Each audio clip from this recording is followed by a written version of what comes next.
Assalamu alaikum wa rahmatullahi wa barakatuh. Dear class, I hope you will be fine with the blessing of Allah. First of all, we read dua. वक़ुल रब्बी ज़िदनी इल्मा। तो dear class, देखिए कि last lesson में हमने chapter number 5 और उस polynomials के बारे में पढ़ा और अपनी एक्सरसाइज 5.1 को मुकम्मल किया।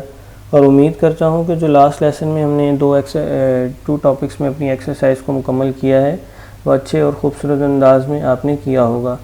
बच्चों का काम चेक किया जा रहा है, उसमें बच्चे बहुत अच्छा काम कर रहे हैं और बच्चों की जो ज़्यादातर गलतियाँ आ रही हैं वो डेट ना मेंशन करने की हैं। आप अपनी डेट्स को भी मेंशन करें और अपने काम को भी अच्छे और एहसन अंदाज में करें। तो डियर क्लास, आज जो हमने जो पढ़ना है वो भी पॉलिनोमियल्स के बारे में है और जो आपको लास्ट 3 और 4 लेसन में जो चीज़ें पढ़ाई गई उन्हीं को आज रिवाइज़ करेंगे और उनको रिवाइज़ करने के बाद आपको दिया जाने वाला जो होमवर्क है आप उसको मुकम्मल करेंगे। कि पॉलिनोमियल और अलजेब्रिक एक्सप्रेशन एक ही चीज़ के नाम हैं और ये क्या है कि एक या एक से ज़्यादा टर्म्स पे मुश्तमिल जो एक्सप्रेशन है वो आपके सामने होते हैं और वो पावर्स की सूरत में दिए होते हैं। In each of the exponent of the variable is zero और पॉजिटिव, यानी कि उसके जो एक्सपोनेंट में जो पावर होगी जो आपको अलजेब्रिक या पॉलिनोमियल्स दी जाएंगी उनके लिए एक्सपोनेंट का क्या होना लाजमी है? वेरी गुड, एक्सीलेंट, माशाल्लाह। कि ज़ीरो का होना लाजमी है या वो पॉजिटिव होने चाहिए। अगर वो नेगेटिव है तो वो पॉलिनोमियल नहीं कहलाएगी। तो डियर क्लास, ये अकॉर्डिंग टू द टर्म्स हैं। नंबर ऑफ़ टर्म्स के मुताबिक पॉलिनोमियल की कितनी टाइप्स हैं? 3। और यानी कि मोनोपोलिनोमियल, बाइनोमियल और ट्राइनोमियल। और आप जानते हैं मोनोनोमियल से मुराद 1 टर्म, इनके अगर एक टर्म हो आपके पास तो उसे हम क्या कहते हैं? मोनोनोमियल।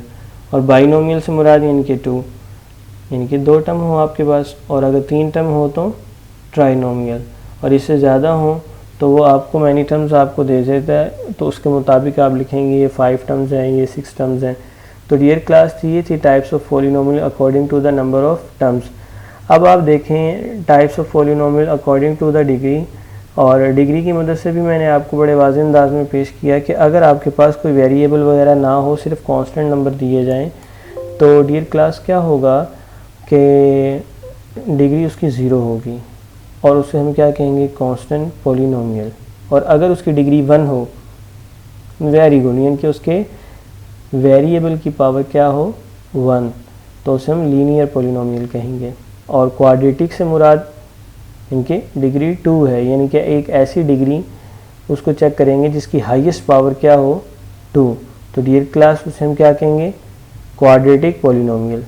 और क्यूबिक से मुराद क्या है? 3, डिग्री 3, और जिसकी डिग्री क्या हो? 3 है, यानी कि हाईएस्ट जो डिग्री होगी वो आप चेक करेंगे वो क्या होगी? 3। अगर उसे फिर हम क्या कहेंगे? Cubic polynomial. तो डियर क्लास, इस तरह से फिर हम देखें क्यूबिक पॉलिनोमियल के बाद कुछ फैक्टर्स आ जाते हैं जो एक्सप्रेशन के अंदर दिए जाते हैं, वो भी आपसे पूछे जाएंगे कि अगर वेरिएबल के साथ या अल्फ़ाबेट्स के जो वेरिएबल आते हैं आपके पास, अगर उनके साथ कोई नंबर हो तो हम उसे क्या कहते हैं? कोएफिशिएंट। और अगर नंबर की बजाय कोई अल्फ़ाबेट ही हो तो उसे हम क्या कहते हैं? लिटरल। और जो सिंपल नंबर आते हैं उन्हें हम क्या कहते हैं? कांस्टेंट। और वेरिएबल के बारे में तो आप जानते ही हैं।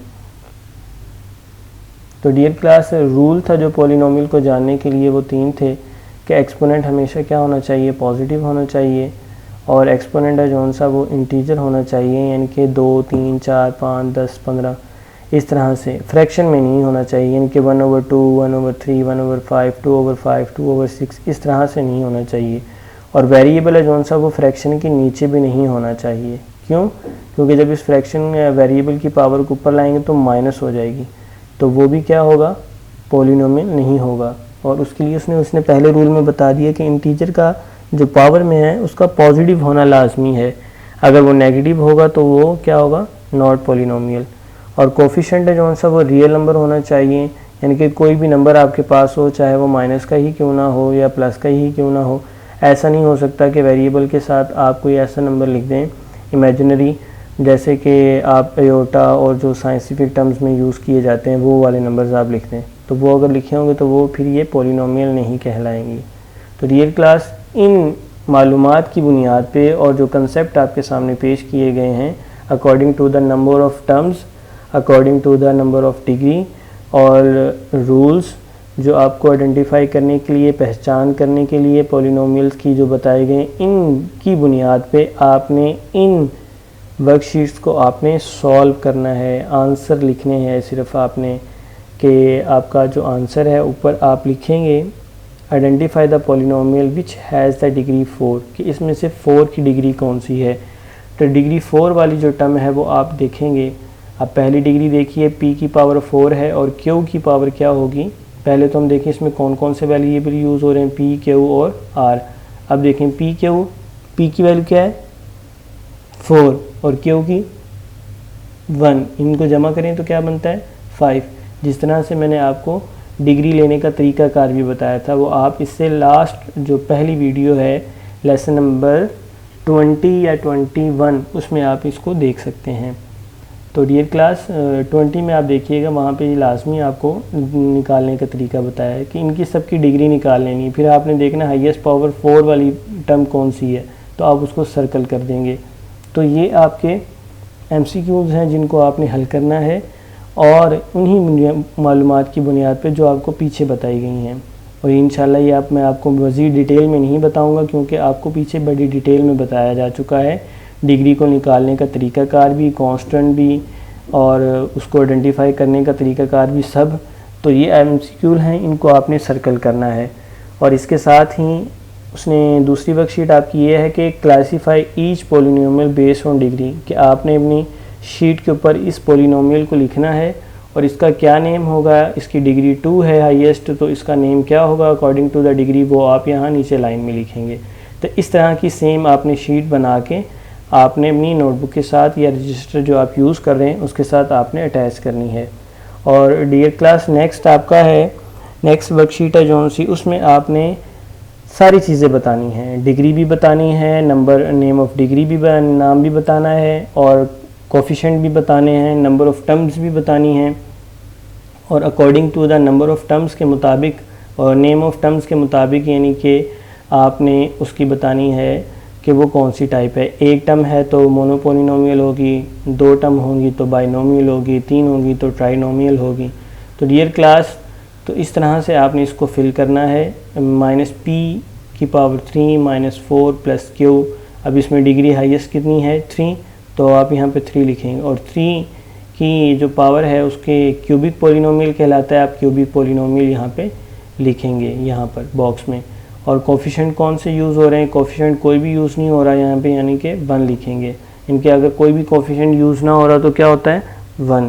तो ये क्लास इस तरह से नंबर ऑफ़ टर्म्स है जो सी वो कौन कितनी है 1 2 3 3 है, और अगर 3 टर्म्स हो तो उसको क्या कहा जाता है ट्राइनोमियल। तो आप यहाँ पे ट्राइनोमियल लिखेंगे।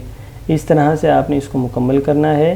सिर्फ आपको जो प्रॉब्लम आएगी वो जब नंबर ऑफ़ टर्म्स जो ज़्यादा होंगी उनमें, यानी कि उसको क्या नाम दिया जाए। अगर 3 से ज़्यादा हो तो आप क्या करेंगे, मैनी टर्म्स लिख देंगे। यानी कि अगर 3 से ज़्यादा हैं तो 3 तक तो ट्राइनोमियल आता है according to the number of name of terms, कि यानी कि टर्म्स की तादाद के मुताबिक जो नाम दिए जाते हैं। अगर 3 से ज़्यादा हो तो आप मैनी टर्म्स लिख देंगे। अब यहाँ पे देखें 1 है तो इसका क्या नेम आएगा मोनोनोमियल। तो इस तरह से आपने इस शीट को हल करना है। इंशाल्लाह अगले लेसन में हम इंशाल्लाह एक नया टॉपिक शुरू करेंगे, और ये आपसे मैंने फ़ीडबैक भी लेना है कि जो आप काम दिया जाता है आपको वो आप चेक भी करवाते हैं, वो आपका चेक भी होता है। तो उम्मीद करता हूँ कि आप इसको मुकम्मल करके अपनी नोटबुक के साथ अटैच करेंगे। इसी तरह से आपने इसको बनाना है। और डियर क्लास, आपका जो आज काम है वो यही है, प्रैक्टिस करनी है आपने, और आपने शीट बनानी है ऑफ वर्कशीट, यानी कि जो वर्कशीट आप बनाएंगे एक वाइट पेज लेंगे, उसको खूबसूरत तरीके से लिखकर अपना नाम और नीचे उसको वर्कशीट बनाकर उसको हल करेंगे। तो डियर क्लास, जो काम आपको दिया जा रहा है ये आपने डेली डायरी पे भी आपने नोट करना है। ये आपने अपनी डेली डायरी पे भी नोट करना है, और जिस तरह आपको पिछले लेसन में भी और बताया जा रहा है डेली कि आपने जो भी आपको होमवर्क दिया जाए वो लाजमी तौर पे आप अपनी डेली डायरी पे मेंशन करेंगे। तो डियर क्लास, आज का काम आप नोट फरमा लें, और जो पिछली मालूमात आपको बताई गई वो दोहराई भी गई, और उनकी बुनियाद पे आपने उन वर्कशीट्स को हल करना है। इंशाअल्लाह नए लेसन में मुलाकात होगी। तब तक के लिए अल्लाह हाफ़िज़।